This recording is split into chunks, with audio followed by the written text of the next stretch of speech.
ঘটনাটি ১১৮৪ খ্রিস্টপূর্বাব্দের। প্রাচীন গ্রিক সেনাবাহিনী তাদের পূর্ণ শক্তি নিয়ে ট্রয় শহরের উপর আক্রমণ চালায়, কিন্তু টানা ১০ বছর চেষ্টা করার পরও তারা ট্রয়ের দুর্ভেদ্য প্রাচীর ভেদ করতে পারেনি।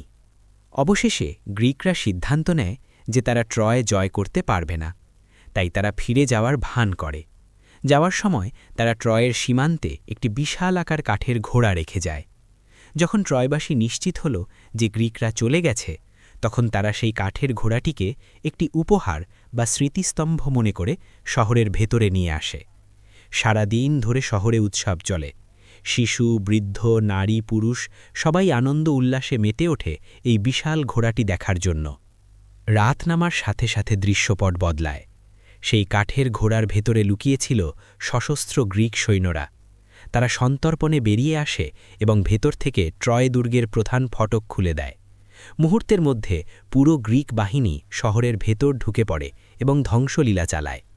যে জয় তারা ১০ বছরে পায়নি, একটি কাঠের ঘোড়ার কৌশলে তা অনায়াসেই পেয়ে যায়। ইতিহাসের এই ঘটনা আমাদের একটি গভীর শিক্ষা দেয়। গ্রিক সেনাবাহিনী, এটি হলো শয়তানের প্রতীক। ২. ট্রয় দুর্গ, এটি হলো মানুষের হৃদয় বা অন্তর। ৩. কাঠের ঘোড়া, এটি হলো শয়তানের দেওয়া ওয়াসওয়াসা বা খারাপ চিন্তা। শয়তান সরাসরি আপনার হৃদয়ে প্রবেশ করতে পারে না। সে ওয়াসওয়াসা বা কুমন্ত্রণার মাধ্যমে আপনার মনে খারাপ চিন্তা ঢুকিয়ে দেয়। কুরআনের সূরা নাসের ৫ নম্বর আয়াতের উদ্ধৃতি দিয়ে আল্লাহ বলেন, আল্লাজি ইউয়াসউইসু ফি সুদুরিন্নাস, যিনি মানুষের অন্তরে কুমন্ত্রণা দেন।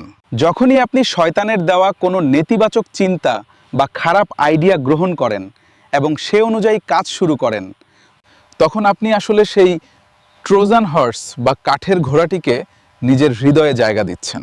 একবার সেই চিন্তা ভেতরে ঢুকে গেলে খারাপ কাজকেও আর খারাপ মনে হয় না। তাই নিজের অন্তরকে সুরক্ষিত রাখা এবং শয়তানের কুমন্ত্রণা থেকে বেঁচে থাকা অত্যন্ত জরুরি। তাই নিজের হৃদয়কে, নিজের দুর্গকে সুরক্ষিত রাখা খুবই জরুরি। আপনি যদি কুরআনকে এমন চমৎকারভাবে বুঝতে চান এবং জীবনের ছোট ছোট বিষয়গুলোকে কুরআনের দৃষ্টিকোণ থেকে দেখতে চান, তবে হিডেন বাংলা ইউটিউব চ্যানেলে গিয়ে আপনি আমাদের তৈরি ভিডিওগুলো দেখতে পারেন। এই ভিডিওটি শেয়ার করুন যাতে অন্যরাও উপকৃত হতে পারে। আল্লাহ হাফেজ।